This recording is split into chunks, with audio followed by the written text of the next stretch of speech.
నా పేరు డాక్టర్ సాయి కృష్ణ. అందరికీ నమస్కారం. నేను కిమ్స్ చిక్రా హాస్పిటల్లో ఆర్థోపెడిక్ సర్జన్ని. ఈ రోజు మనం టెన్నిస్ ఎల్బో గురించి తెలుసుకుందాం. సో ఇది ఎల్బో అంటే మోచేయిలో తరచుగా వచ్చే సమస్య. మోచేయి బయట భాగంలో కండలు వాపు వలన మనకు వచ్చే నొప్పిని టెన్నిస్ ఎల్బో అంటాం. ఇది తరచుగా టెన్నిస్ ప్లేయర్స్లో చూస్తాం. దో ప్రాబ్లం మోచేతిలో ఉండే కండరాల వల్ల వచ్చినా ఇది మణికట్టు ఎక్కువగా ఉపయోగించడం వల్ల వస్తుంది.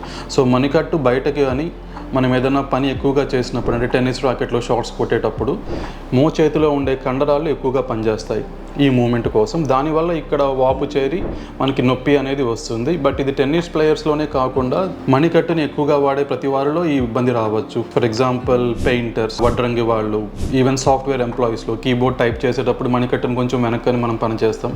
అలాగే సర్జన్స్, డాక్టర్స్ వృత్తిలో సర్జన్స్ కూడా ఈ ప్రాబ్లం వస్తుంది. సో ఈ ప్రాబ్లంలో మోచేతి బయట భాగంలో ఉండే కండరాలు తరచుగా ఎక్కువ రిపీటెడ్ యాక్టివిటీస్ వల్ల నీరు చేరి మనకి ఇబ్బందిని కలుగు చేస్తాయి.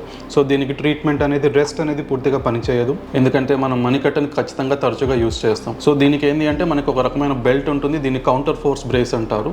సో ఇది మనం మోచేయి కింద భాగంలో వేసుకోవాలి. సో మనకి ఇబ్బంది పైన ఉన్నా కానీ కింద భాగంలో వేసుకుంటాం. ఎందుకంటే మణికట్టు ఉపయోగించేటప్పుడు కండరాలు ఇక్కడ వరకే పనిచేసి పై భాగంలో ఉండే వాటికి రెస్ట్ అనేవి ఇవ్వటం వల్ల ఇది చిన్నగా లోపల ఉండే వాపు తగ్గుతుంది. దీంతోపాటు మందులు వాడుకోవాలి. మనకి ఇంకో ఆప్షన్స్ ఏంటంటే ఫిజియోథెరపీ ఉంటుంది. ఎక్సర్సైజెస్ చేసుకోవడం వల్ల చిన్నగా కండరాలు స్ట్రెచ్ అయ్యి మనకి ఇబ్బందిని తగ్గిస్తాయి. సో ఇవన్నీ చేసినా మనకి పని చేయకపోతే అప్పుడు డాక్టర్ గారిని సంప్రదిస్తే మనకి ఇంజెక్షన్స్ అండ్ ఫైనల్గా ఆపరేషన్ కూడా మనకి అందుబాటులో ఉంది. Thank you.